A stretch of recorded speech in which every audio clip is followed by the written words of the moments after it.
Hey y'all, welcome back to lovefromaleo. You already know by this title that this is going to be all about the influence and the energy signature of Neptune. But Neptune is the planet of receptivity. It's the planet where you have your dreams, your aspirations, your imagination, that daydreamy state. So it's kind of just like that phase where you're just in your own spirit, you're in your own space. People will experience this if they are Pisces because Neptune is the planet that rules Pisces.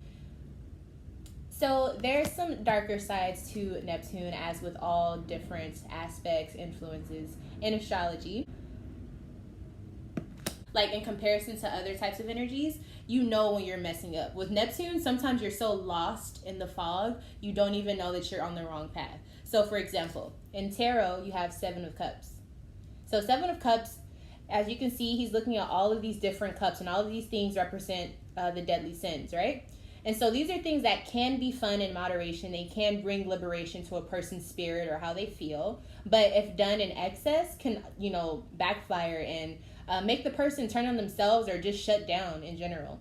And so as you can see, this person is almost blinded by all of these things and all of these thoughts. You see the clouds right here. All of these thoughts that rush towards him once he's looking at all of these things, because it's like his imagination is like running with the wind. So this can be good energy if you're in a very creative and positive, optimistic state. But if you're in a situation where you've just been having bad day after bad day, your energy ain't right, you keep transmitting and projecting and receiving all types of bad energy and all these physical things, this isn't a good space to be in. You know what I'm saying? That's just walking into all types of bad territories, taking something from the devil. So that's the energy when things are dark for Neptune. So I kind of wanted to just start off with that so people can see there's always two sides, basically, is what I'm saying. So on the lighter end of Neptune, so this is when a Pisces or just anybody who's experiencing that Neptune energy, this is when the person is having all of these creative downloads. They're experiencing source, they're hearing source, those signs. So like, you know how Pisces, they're known for being intuitive and kind of just being able to fit in anywhere, go with the flow.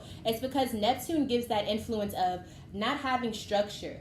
And when you don't have structure, you're able to discover, you're able to explore. And when you do that, it's kind of like you're being guided and nudged by universe. That feeling of when you say, oh, it was a miracle, I don't know, it just worked out, things fell into place. That's Neptune for the most part. So to represent that, I have the moon card. These are my interpretations of the cards. So other tarot readers or astrologers may give you other examples, but this is what I felt for this particular video. So as you can see with the moon card, everything is dark for the most part, as far as everything that's being shown on her whole body is dark. Now when you get up into her chest and this area where her head is, there's an illumination that's circling her head, right? It's the moon. And so the moon, to me, it symbolizes receptivity on an inner level, a deeper level. So the things that's happening behind the scenes is what's being showcased, which is also connected to Neptune. So you can also associate Neptune with intuition, because it's kind of like this innate knowing. And so that's why a lot of people will say that Pisces kind of adapts to different things easily, have the gift of gab. It's because they just kind of go where they feel they're guided towards, right?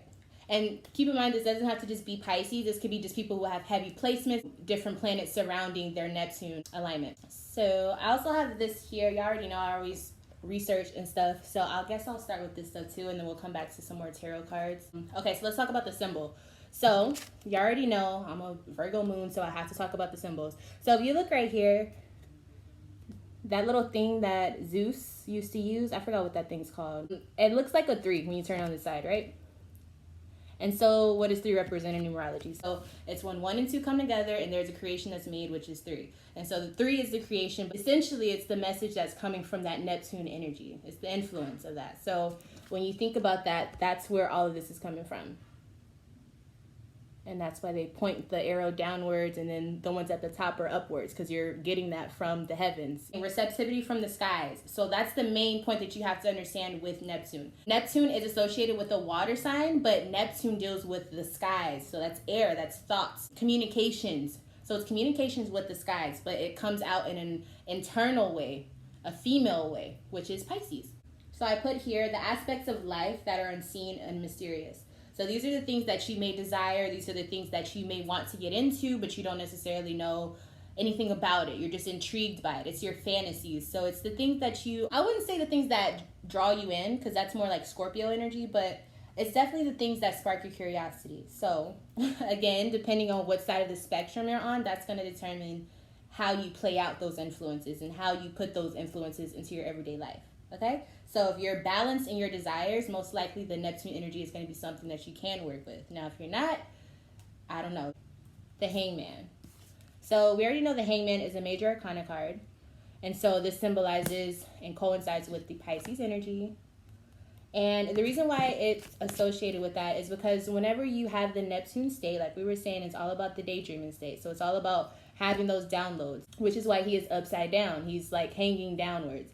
And so he's receiving from his feet all the way to the tip of his head, which is upside down. He's receiving the downloads from the skies.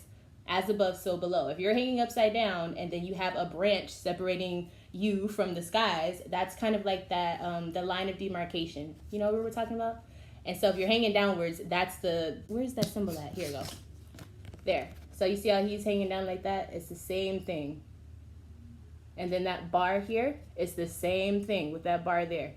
So that's how that energy ties in with the Neptune, the Pisces, letting things fall into place. Yeah, like just staying in the moment, staying very in the moment, going with the flow. So there's another connection there.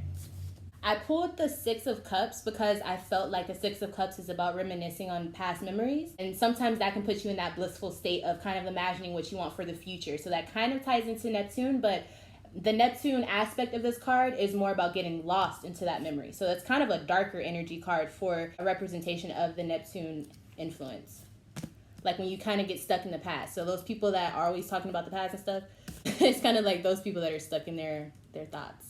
So it can be good, but not all the time, because then you won't live in the present. Then you won't make things happen in the future because you're like, oh, I did this in the past. I was like, okay, but what are you going to accomplish after that? Like, what are you going to say in 2 years? The same accomplishment? So that's why it's very dangerous to stay in the Neptune energy if you don't have some type of like Mars pushing you to go do something else or some type of Capricorn. You know what I'm saying? Like it has to be very balanced with Neptune because it can get really dangerous. Oh, escapism. So with Neptune energy, there's certain signs that they'll kind of they'll get lost in the deep end. They'll go into the deep ocean, which is like all the water signs. They get too deep and then they get lost in their desires. And so that's another thing that goes in with Neptune as well.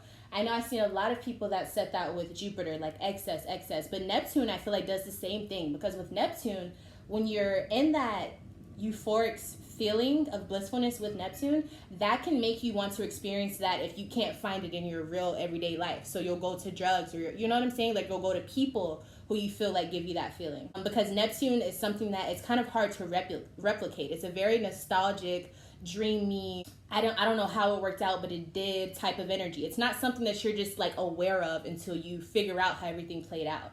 So that's why I was saying it's a very almost meditative state, but it's like meditating on the internet or some shit, that type of energy. So it's like, yeah, you're doing something right, but what are you really doing? Like, that's Neptune energy. Four of Cups, again, with that, like focusing on the mundane or the things that happened in the past. That's why I picked this card for Neptune. So that's another way that it could be negatively influencing you if you are having trouble dealing with your Neptune influences in your charts. So Neptune is only associated with the invisible realm. So this is why whenever you have someone who is heavily influenced by Neptune, sometimes it could be hard for them to be grounded, or maybe it's hard for them to do practical everyday things. They have a hard time keeping a job. Not everyone, but I'm just saying, like, that's the type of energy that it can cause because it deals with the invisible realm. So let's say you have your 10th house has Neptune in it or something like that. So if you have Neptune in your 10th house, maybe being a business person is not your expertise. Maybe you need to do something that's more on the spiritual side, or something that deals with the paranormal or something like that. Something that you can excel in with that Neptune energy. Something you can drift off in. Something you can be creative with. Something you can imagine things and make into reality. That's what you have to deal with that Neptune aspect. It's not the material world. It's not the tangible world. It's the invisible world. And so that's why it can get tricky because you don't really know where you're at, especially if you're not balanced. So if you are experiencing Neptune energy that is negative, whether it's coming from other people around you or you yourself, you'll see this as lies or people that are fraudulent around you. You'll see this as deception or people hiding in sheep's clothing, wolves hiding in sheep's clothing. Or you might see it as you thought someone was your friend or you thought someone was on your side, and then you look back after all this fun you've had and you're like, whoa, this person really left me out here by myself, or something like that. It's like it's not the truth. It's like you thought it was the truth until you realized it wasn't. That's when Neptune got your ass. So if you're experiencing that, the way to rectify this is to first get in touch with your Saturn, get in touch with your reality. And if that's out of whack, then we got some more things to talk about, okay?